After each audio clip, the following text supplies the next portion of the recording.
তো গাইস দেখো, তৈরি হয়ে গেল সুস্বাদু কলিজা ঠান্ডা করা এই আমের জুস।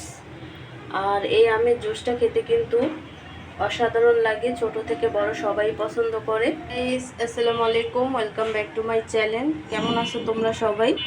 আশা করি ভালো আছো, আল্লাহর রহমতে আমি অনেক ভালো আছি। তো গাইস, তোমাদের মাঝে নিয়ে আসলাম সুস্বাদু একটা রেসিপি। যেহেতু অনেক গরম আর পাকা আমের সিজন চলতেছে এখন, তো সেই হিসাবে কিন্তু আমরা পাকা আমের একটা সুস্বাদু একটা রেসিপি তৈরি করতে পারি। আর সেটা হচ্ছে ফুটো এবং ফুটিকা, ম্যাঙ্গো ফুটিকা ফুটো। তো গাইস, এই রেসিপিটা কিন্তু আমরা ঘরে খুবই ইজিলি তৈরি করতে পারি। যে কোনো সময় পাকা আম থাকলেই কিন্তু এটা তৈরি করা যায় অতি সহজেই। তো এখন ঘরেই তৈরি করা যায় এই ফুটিকাটা। তো গাইস, আজকে আমি তোমাদের সাথে সেই রেসিপিটাই শেয়ার করব। তো গাইস, ভিডিওটি ফার্স্ট থেকে লাস্ট পর্যন্ত দেখতে থাকো, আশা করি ভালো লাগবে। আর ভালো লাগলে প্লিজ একটি লাইক আর একটি সাবস্ক্রাইব করে পাশে থাকবে। তো গাইস, তাহলে আমি ফুটিকাটা তৈরি করব, দেখতে থাকো ভিডিওটি।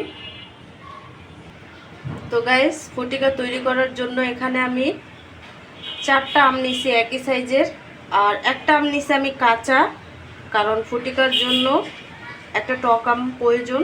তো তার জন্য কিন্তু আমি একটা কাঁচা আম নিয়ে নিছি, আর 3টা নিছি পাকা আম। তো এই 4টা আম দিয়েই আমি ফুটিকাটা তৈরি করব। তো এখন আমি আমগুলো কেটে নেব। গাইস, এখানে আমি আমগুলো কেটে নিছি, কাঁচা আর পাকা আম। তো আমি পানি দিয়ে আমগুলোকে সিদ্ধ করে নেব। আমি আমগুলোকে সিদ্ধ হওয়ার জন্য চুলায় বসিয়ে দিছি, যেন কাঁচা পাকা দুটোই খুব ভালোভাবে সিদ্ধ হয়ে যায়। আর সাথে পানি অ্যাড করে দিছি। তো খুব ভালোভাবে আমি সিদ্ধ করে নেব কাঁচা পাকা আমগুলোকে। তো গাইস, ফুটিকা তৈরি করার জন্য আমি আমগুলোকে খুব ভালোভাবে সিদ্ধ করে নিচ্ছি। তো এই পর্যায়ে আমি দিয়ে দিচ্ছি চিনি। চিনিটা কিন্তু তোমাদের টেস্ট অনুযায়ী তোমরা দিবে, যে যেমন মিষ্টি খাও সেই অনুযায়ী চিনিটা দিতে পারো। আর দিয়ে দিচ্ছি লবণ। তো আমগুলোকে খুব ভালোভাবে সিদ্ধ করে নেব।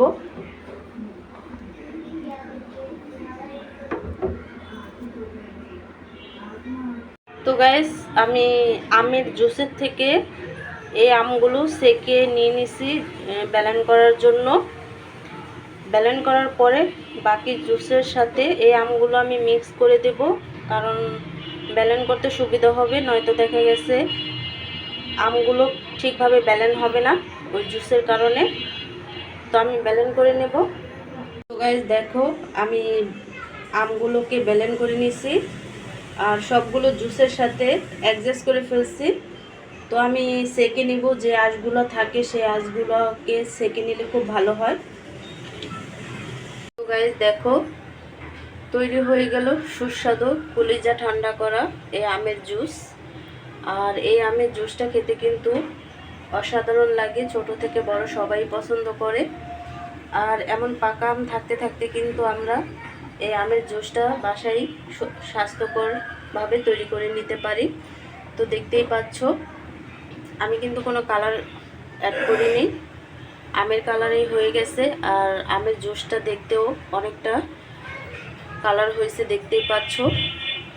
তো গাইস, এই জুসটাকে কিন্তু এমন বোতলে করেও ফ্রিজে রেখে দিতে পারো, ডিপে বা নর্মালে, তাহলে কিন্তু অনেক ভালো হয়। এমন বোতলে রেখে দিলে ছোট থেকে বড় সবাই খেতে পছন্দ করে। তো গাইস, আজকের রেসিপিটা কেমন লাগছে অবশ্যই কমেন্টে জানাবে। তো অন্য কোনো রেসিপি নিয়ে তোমাদের মাঝে আবার চলে আসব।